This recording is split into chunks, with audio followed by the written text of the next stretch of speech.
Siyam na taon na po simula nung umpisahan kong i-develop itong bagong linyada ng free-range native chicken, upgraded native chicken, na tinawag ko pong Manok Pinoy. Ngayon po ay dumami na sila at makikita nyo rito, ang mga lalaki ay talagang oriental yung kanilang pagmumukha, pikom at saka bilog ang katawan. Yung mga babae naman po ay bulik o itim, at ang lumalabas na mga sisiw dito ay itim o bulik. At ito po yung dinevelop ko na tinatawag nating Manok Pinoy.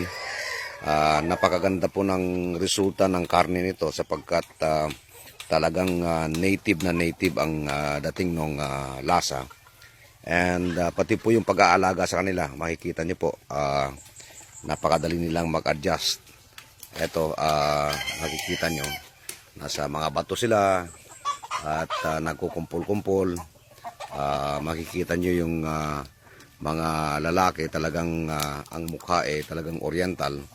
Kaya ang lasa nito, pati na yung karne, talagang gustong-gusto ng mga mahihilig sa native na manok. So, ito po yung aking kontribusyon sa ating tinatawag na backyard poultry industry.